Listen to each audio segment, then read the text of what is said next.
Olá, mais uma vez, muito obrigado pela sua audiência na nossa TVA, especialmente no nosso programa Espaço Cidadão.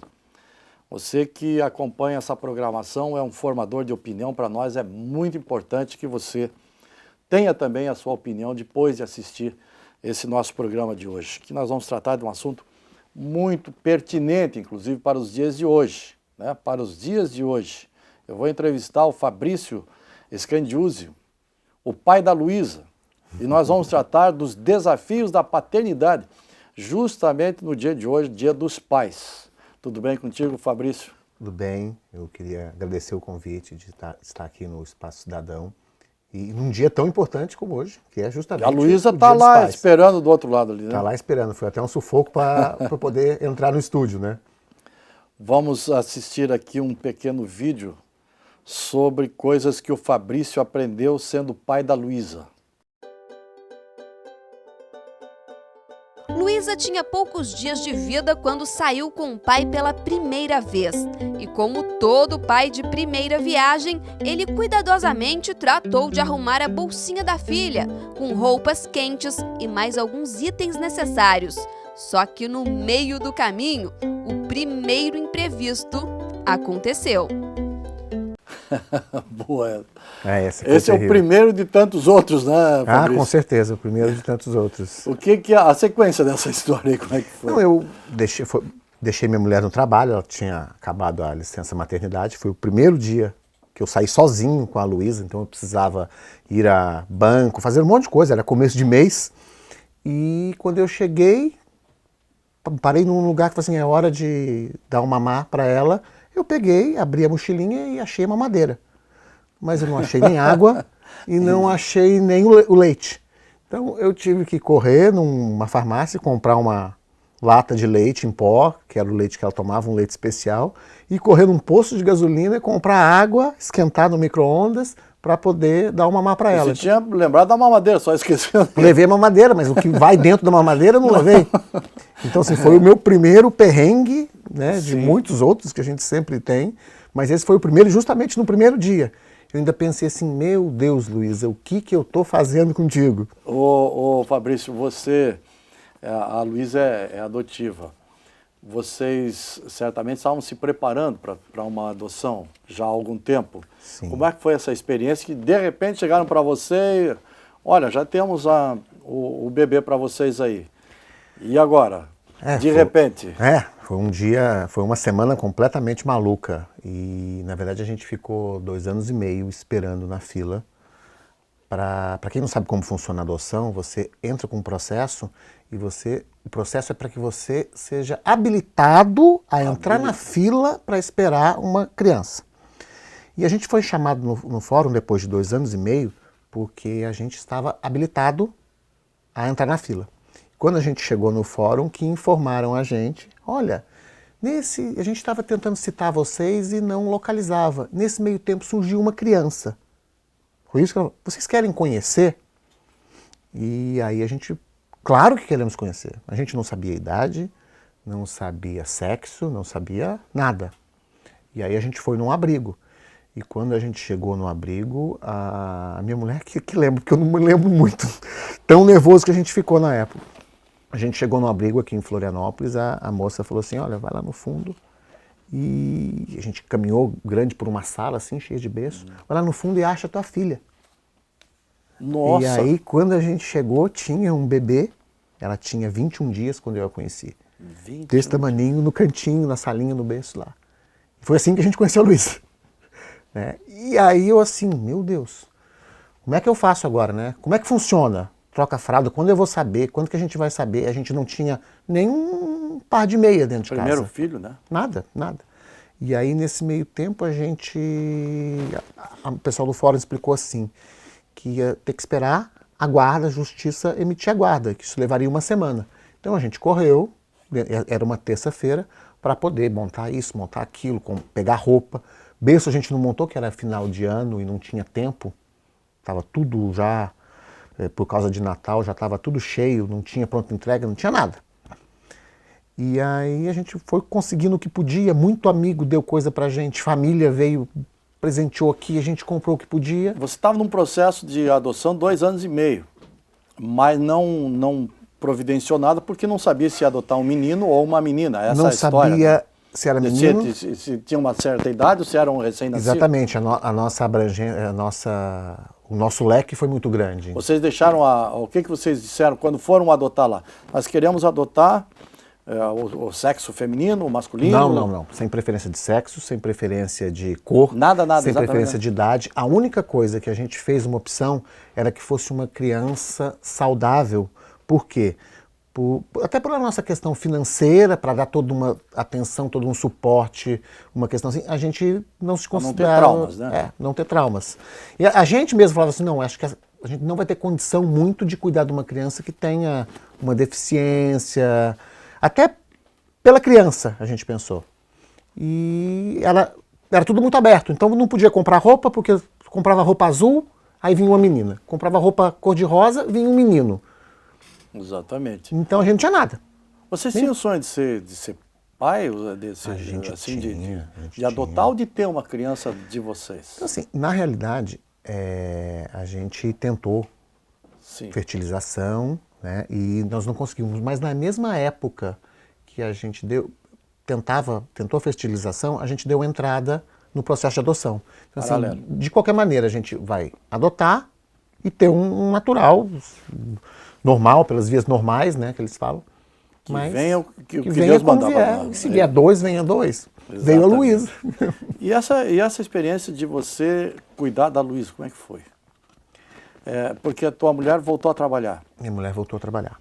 Foi 6 meses depois, né? Não, 5. Foi 5 meses depois ela voltou ao trabalho. A Luísa já tinha 6, é verdade. Exato. Porque a gente chegou, quando ela chegou pra gente, ela tinha quase 1 mês. E ela teve que voltar a trabalhar. E o teu trabalho, você faz à distância? Eu sou jornalista, trabalho com notícias online, então eu trabalho em casa. E aí você resolveu... Falei assim, vamos ver, eu fico aqui com ela, porque estava no final já do primeiro semestre, ia ter uma Copa do Mundo. Eu falei assim, eu fico aqui com ela até acabar a Copa, e aí depois a gente vê. Aí passou a Copa, foi passando o ano, eu fui ficando, fui acostumando, e tô até hoje, cuidando dela. Ela agora vai para a creche. O pessoal está me dizendo que tem mais uma matériazinha ali, né? Vamos ver. Em casa, trocar a fralda é fácil. No quartinho colorido da Luísa, tem um trocador onde o pai pode tranquilamente fazer a troca sem nenhum problema. Mas quando os dois têm que sair juntos e sozinhos, essa não é uma tarefa fácil. Eu estava vendo ali, tem uma lei de 2012, de autoria do deputado Gelson Merizio, que certamente obrigaria esses lugares públicos a ter um fraldário. Você encontrou facilidade nisso quando saiu, não? Olha, até aqui mesmo dentro da Assembleia, para trocar a Luísa, aqui mesmo dentro da Assembleia, uma moça, só tem no banheiro feminino. E uma moça do Corpo da Guarda precisou me acompanhar, fez a escolta para que eu trocasse dentro do banheiro das mulheres. Na rodoviária, a lei do Merizio fala muito em terminais urbanos, terminais de transporte intermunicipal. Na rodoviária de Florianópolis existe uma bancada, tal como aqui na Assembleia, uma bancada no banheiro feminino. Mais nada. E como é que o homem, no caso que está cuidando da sua filha, vai entrar no banheiro feminino? Tem que Aconteceu também na Assembleia, também na rodoviária, acompanhado de uma moça para... Na verdade, esse fraldário ou essa bancada teria que ser num lugar independente, né? Sim, de feminino ou masculino? Como existe em shoppings. Nos shoppings, hoje em dia, existe um espaço que é unissex, um fraldário unissex. Que a lei do Merizio fala isso, um espaço destinado Exatamente. Vamos ver, temos mais um VT ali.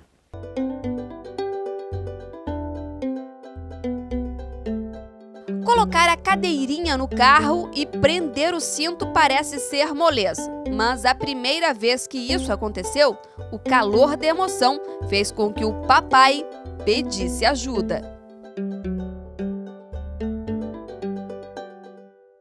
É complicado isso? Eu tive 3 dias. Eu nunca fiz, sou sincero para você, eu nunca coloquei um bebê numa cadeirinha de carro. Não tem tutorial da internet que te ensine. é terrível que resolva a questão.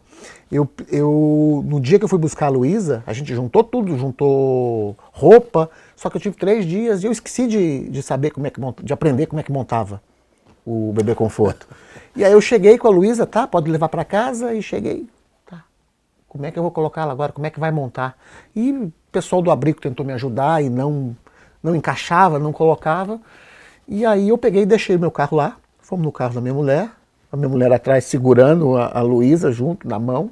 E foi assim que ela chegou em casa. E até hoje no abrigo eles falam, ó, o moço do carro. Pensei que ele tinha deixado o carro aqui para levar a filha e dado o carro de presente. O meu carro ficou uns 3, 4 dias lá. Que aí eu fui buscar. Tentei ver pela internet, não consegui. Eu só aprendi a colocar o bebê conforto um dia que eu parei no posto da Polícia Rodoviária, da Militar Rodoviária aqui de Santa Catarina, e pedi para um patrulheiro, por favor, como é que coloca isso? Aí ele, o que me atendeu não sabia, chamou o companheiro, que era pai, e aí ele me ensinou. E aí que ele aprendeu e me ensinou. E no final ele falou assim, não, mas isso não dá multa não, pode ficar tranquilo. Pois é, mas fazer o correto que é, né? Sim, sim. Você montou um blog, né? Para falar das suas experiências. Fala um pouco sobre isso. Na verdade a história do blog é porque assim, eu sou de Minas Gerais, minha mulher também é de Minas Gerais, nossa família está a 1000 quilômetros de distância. Tinha ninguém, pá. Tem ninguém aqui com a gente, é só nós 3. E aí eu comecei a colocar foto na internet, vídeo, para que os avós, bisavós, tios acompanhem o crescimento da Luísa na medida do possível. Uma forma de aproximá-los, né? Uma forma deles ver, olha que legal, ela está falando isso, ela está engatinhando e tal. E eu, como sou jornalista, sempre estou escrevendo sobre as minhas experiências. E eu estava em Minas e um antigo professor meu falou assim, você devia colocar isso num site, montar um site, fazer um livro sobre essa história toda, porque tem muita experiência interessante. E aí eu comecei a colocar no site. E não imaginei que fosse virar, a gente já deu entrevista aqui, deu entrevista ali, já virar o que virou, a proporção assim. A gente está com bastante seguidores e debatendo muito essa questão de adoção, de paternidade, de fraudário. Até porque é uma coisa muito atual, né?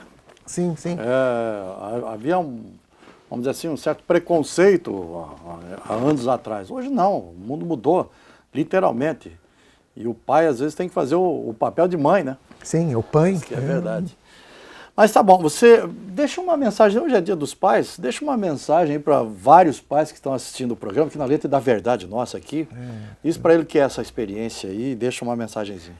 Olha, ser pai é uma coisa, eu não imaginava que fosse ser tão legal, tão gostoso, tão gratificante. Eu costumo dizer que quem cuida, não sou eu quem cuida da Luísa, é a Luísa que cuida de mim. Eu estou todo dia aprendendo alguma coisa com ela, é legal, é muito legal. E assim, a minha intenção é ser para a Luísa, pelo menos um pouquinho do que o meu pai foi e é para mim. Eu acho que o meu pai também cuidou bastante da gente, sempre deu atenção, sempre deu carinho, até hoje.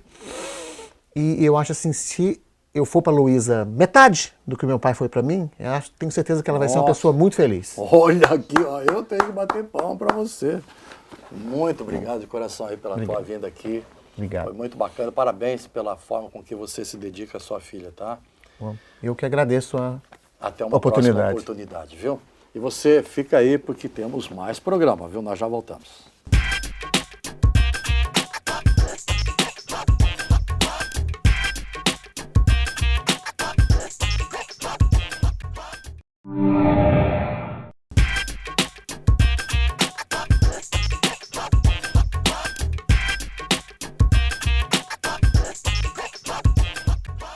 Muito bem, mais uma vez quero agradecer a você por estar acompanhando o nosso programa Espaço Cidadão e fazendo uma homenagem específica nesse programa para os pais, uma vez que estamos também no Dia dos Pais. E o nosso convidado desse segundo bloco é o Paulo Scarduelli, jornalista, parceiro, companheiro nosso de comunicação. E ele é o pai do Davi, pai da Sara e também pai da Catarina, 3 filhos. E o que nos leva a conversar com esse rapaz, com esse jornalista, é o fato de que ele ser um pai-mãe, né? Ele é um pai-mãe, no caso, que cuida dos filhos, né? Então é interessante isso, porque normalmente o normal de tudo é a mãe cuidar dos filhos, né? E você teve lá como eu também, se separou, que eu também sou separado e me casei de novo, e você não veio se casar de novo, é isso? Isso. Tudo bem contigo? Tudo em paz? Tudo ótimo, graças a Deus. É. E você se separou há quanto tempo? Faz 5 anos que 5 a gente anos se está separou. separado. E nesse processo já tínhamos os 3 filhos, né? A Sara, o Davi e a Catarina. Certo. E aí Houve um entendimento de comum acordo que você ficaria com a guarda dos filhos? tem um primeiro momento, que é um momento muito difícil, que aconteceu quando há o rompimento da relação e houve um movimento, a família dela era de muito longe, era de Rio Grande, a 800 km de Florianópolis, e quando eu percebi, eles já estavam matriculados em Rio Grande, no ano Nossa. letivo de março de 2010. Certo. E aquilo me pegou muito de surpresa, porque a separação foi em dezembro, janeiro, ela pediu Já estavam tudo encaminhadinho já. a mãe dela é professora, matriculou-os lá e aconteceu de a gente poder... Aí, bom, quando me vi, estavam eles matriculados lá com ela, foram naquele momento de crise, achavam melhor ficar com... Ela queria ficar um pouco mais perto deles. E os primeiros 4 meses ficaram lá em Rio Grande. Ficaram lá. Eu trabalhava aqui em Florianópolis e a cada 15 dias pegava o ônibus aqui no terminal e ia até lá, 12 horas de viagem, já saía daqui meia-noite de sexta, chegava lá meio-dia de sábado, ficava com eles sábado até domingo às 6 da tarde. Pegava o ônibus de novo e eu retornava para trabalhar a semana toda. E quando aconteceu, de quem foi a iniciativa de querer... Aí vieram as primeiras férias de julho. Aí eles vieram passar as férias com comigo. você. E eu me organizei bastante, foi muito difícil. Esse primeiro momento aí, desses 4 meses longe deles, me deixou assim... Imagino, né? Arrasado, sim. Quando chegava às 5 da tarde de domingo, que eu tinha que pegar o ônibus lá, eu caía, 5 chorava. anos atrás, quantos anos eles tinham todos? A Catarina tinha 5, 7 e 9. 5, 7 e 9. Hoje eles estão com 14, 12 e 10. Nossa, 2 adolescentes. No caso a Sara, né? A Sara. Pré-adolescente, o Davi chegando ali. E A Sara e a Catarina já é praticamente mocinha. Já a Catarina é mais acompanhando. nova, o Davi está no meio dos dois. A Catarina é mais nova. A Sara é mais velha, o Davi do meio e a Catarina mais nova. E, bom, aí o que aconteceu? Vieram, passaram as férias e não queriam voltar mais. Não queriam voltar mais. Aí a mãe também percebeu que não é fácil. Não se habituaram talvez com a cidade também. Exato. Muita coisa, né? Tu imagina, tu Sim, tira a criança de um ambiente onde ela meio tinha deles, né? grupo de amigos, escola. Houve uma mudança muito grande de vida econômica também. Ela ofereceu uma outra coisa que eles não estavam preparados. Exato. Houve resistência. E ela teve também dificuldade de ser mãe certamente sozinha. eles deviam ter muita empatia contigo, muita afinidade contigo. Né? Até a gente, por exemplo, eu fui muito colado neles desde o início. Né? Exatamente. Fiz assim, as gestações, eu estava sempre perto, ia nos pré-natais. Os primeiros, quando nascem os primeiros, na maternidade eu acompanhei todos os 3 partos, fiz as fotos ou filmei. Assim que terminava esse processo, eu já estava na sala do lado, dando o primeiro banho, quando elas estão ainda com aquele mecone, aquele verniz ainda. Eu estava lá passando, limpando. Nossa. Isso foi permitindo a gente criar uma relação muito intensa. Exato. E também não é fácil criar sozinha. Então a mãe percebeu assim a dificuldade. Mas a pergunta que eu quero te fazer, desculpa, já te interrompendo, eles pediram para ficar aqui Eles contigo? queriam vir, aí ela veio junto também, vamos fazer, vamos tentar ver se a gente consegue reorganizar essa vida familiar. Levou 6 meses, a vida desandou de novo, mas aí já estavam aqui, matriculados aqui numa outra situação. E ela realmente não estava... Não era, talvez ela tenha vindo ao mundo para dar às crianças mesmo, para mim, algo nesse sentido. A gente às vezes não entende muito assim, o significado das coisas, né? Mas ela simplesmente voltou a fazer as coisas que ela queria fazer. Dar sozinha, encontrar outra pessoa. Ter mais liberdade. Ter mais liberdade. Aí bom, encontrou um ter mais independência. Exato. Aí como eu ficava na retaguarda com as crianças desse tempo, daqui a pouco ela começou a sair de casa. E devagarinho foi saindo, daqui a pouco encontrou um parceiro, esse parceiro e eu... Quando ela voltou, ainda tentamos... Vocês, mas como marido e mulher ou como amigos? Tentamos como marido e mulher. É? Mas aí não é difícil. A maneira como foi o rompimento foi muito violento, né? Então, eu até tentei, fui muito tranquilo. E eles estão contigo desde então? Tá, desde então estão comigo. E a cada dia que passa, né, tá mais A pergunta difícil. que eu quero te fazer, porque o menino é muito tranquilo, é homem e tudo mais. Mas a menina, tem as questões da mulher, que são questões muito íntimas da mulher, que ela normalmente vai lá, conta para a mãe, e os segredinhos para a mãe. Mãe, agora problema de menstruação, aquela coisa toda, sabe? Como é que você lidou com isso? Porque você já está com praticamente 2 adolescentes dentro de casa. Exato. Bom... Que é uma coisa, né? O menino é fácil, Sim. mas as meninas... Primeiro uma coisa... assim, a gente tem que encarar essa situação. Eu sempre encaro a situação da minha vida, todas elas que eu enfrentei, sempre assim, deve ter alguma coisa boa para aprender com isso. Sim. Então, quando isso se clareou para mim, eu disse, ótimo, eu gosto disso mesmo, eu gosto de desafio e vou enfrentar esse desafio. Então, aí vieram esses desafios que tu estás falando. Então, eu lembro do dia que a Sara menstruou, a mais velha. Estava do meu lado do filme e ela sentiu que começou houve uma situação que ela ficou desconfortável. Extremamente constrangida. E tal.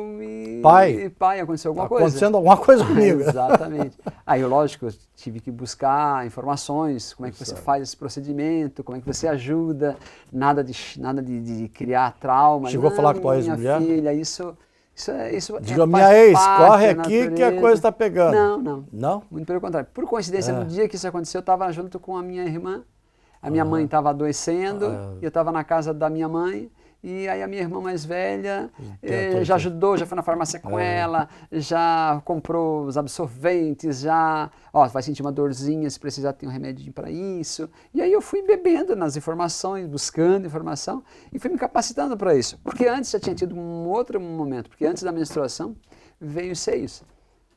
Vem os carocínios, Sim. Elas se sentem sensíveis. Me lembro que eu comprei um sutiã para minha filha, eu fui com a minha mulher e ela, fomos comprar um sutiãzinho porque estava começando a ficar, já botava uma blusinha, ficava meio transparente e tal.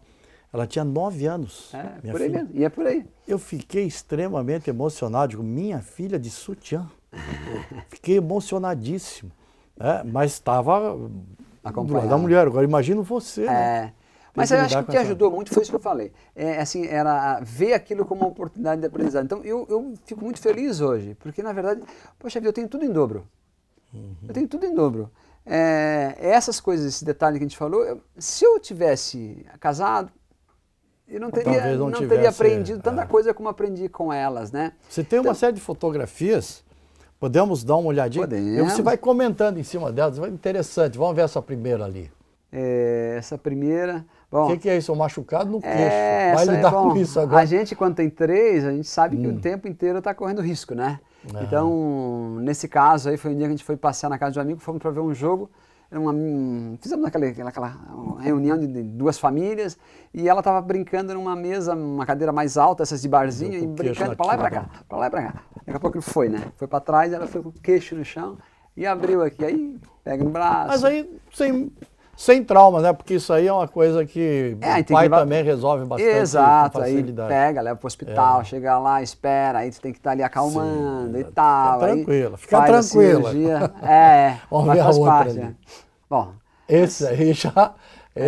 Mas aí você ainda estava casado, né? Isso. Quando você já praticava, já era meio mãezona, já, né? Dando banho no bebê e tal. No primeiro parto, na primeira gestação, eu fiz curso, né? Vou pedir pro pessoal sempre deixar a foto pra gente ali, pra gente comentar, mas sempre com a foto ali na...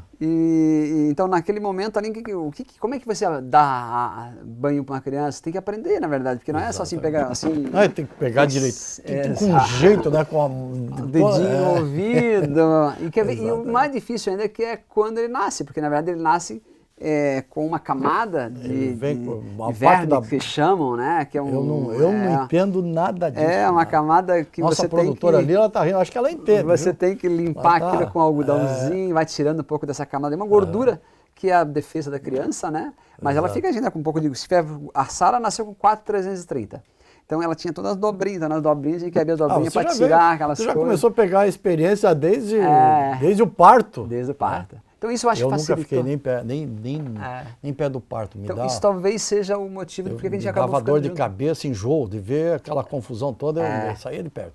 E tem que estar bem alimentado naquela hora, porque realmente o cheiro, tudo é uma coisa muito forte. Eu comecei a ver.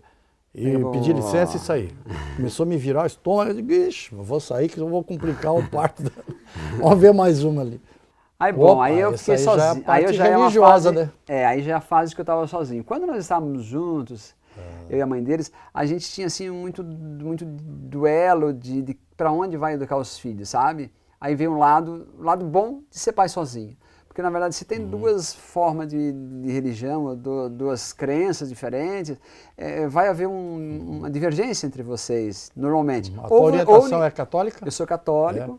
E o que é ali, primeira comunhão? Fui seminarista. Não, eles são coroinhas. Ah, são coroinhas. São 3 coroinhas. Na época, né? Lógico. São ainda. Ainda são coroinhas? Nós temos uma missa por mês, bacana, que é a nossa. Bacana. E aí eles vão lá e são coroinhas na igreja. Eu acho fundamental, sabe, ter a criança, o adolescente, eles terem esse sentimento cristão dentro deles.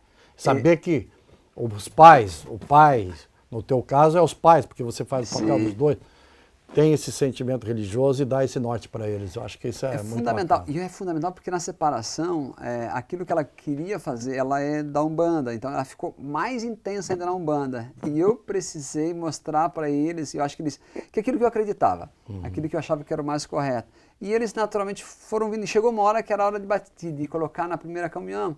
Tem aquela idade, né? Os coleguinhas de escola deles, eles estudam num colégio católico, todos faziam a primeira comunhão, então eles começaram a se necessidade de também fazer. Então, a escola que eu escolhi para eles estudarem, tudo isso foi levando a ter esse patrimônio, né? Que para eles, para a vida, vai ser importante.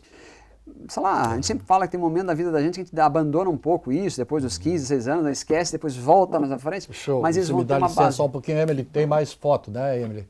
Vamos lá, então? Isso aí são os momentos especiais da vida, né? É o sorriso, né? É o sorriso de estudo. Só a carinha deles ali já mostra a felicidade deles, né? Foi um dia que a gente tirou, assim... Tem uma tá bem mocinha ali já, aquela de cabelo comprido ali. Tá a loirinha, a Sara ali estava... Isso é 2012, final de 2012. Final de 2012 que ela tinha ali na... 2 anos e meio atrás. Quantos anos tinha? Hoje está com quanto? Com 15? Aí ela tinha 11 anos e meio. Nossa! A Sara é grande, a Sara nasceu 4, precoce. Mocinha É, precoce, que nem minha filha também ficou ela- mocinha precoce, com 9 anos já era mocinha. Era. E ela hoje tem 14 anos. Tem mais alguma ali? Deixa eu ver essa. Bom. Essas medalhas todas ali no peito da fera ali. Isso tem uma coisa que eu faço questão de manter neles também, é a questão da prática do esporte. Esportismo. O esporte é uma atividade Esporte é importante. saúde, né? Então eu faço questão de pagar uma escola para eles, além da escola, né, que a gente paga. Todo dia, 2 vezes por semana ou 3, às vezes, eles têm um esporte que eles praticam no próprio colégio. A menina, ali a Sara, que está mostrando a língua, é de vôlei, o Davi futebol e a Catarina ginástica. Então cada um faz seus esportes e disputam. E neste ano, no colégio deles, todos eles foram da medalha de ouro. Eles disputam com as mesmas turmas, né? A gente está quase no fim da conversa. Ó, tem mais uma ali. Os momentos de lazer, né? Esse é o momento de lazer. Torcida, opa, são tudo havaiana, né? Tudo havaiano. Nenhum deles virou a casaca. Olha, a que está no meu colo, que é a Catarina, essa aí, de vez em quando, ela é aquela que não gosta de futebol. Então, para ela não ir ao campo, assim, estou vendo Figueirense, pai. Vai ver a Figueirense. Então, eu já entendi que ela não vale a pena levar, porque não curte, não gosta daquele ambiente. Beleza, então não precisa levar mesmo. Eu vou te fazer uma pergunta. Qual foi o momento mais difícil que você viveu com os teus filhos depois da separação, para nós encerrarmos aí? É importante que você diga, porque tem muitos pais aí que estão naquela, né? Vou me separar. Será que eu assumo? Será que eu não assumo? O que é que significa isso? Você como pai, ser pai e mãe, né? E assim, qual o momento mais difícil dessa relação? O momento mais difícil é quando eu fui pai e não estava com eles. Para mim, isso é claro. Então, quando há aquele período de 4 meses que eles não estavam comigo, para mim isso é terrível. Tu chega em casa à noite, o resto trabalho, tira de letra. O resto Já tiveram problema de doença, alguma coisa assim que você teve que...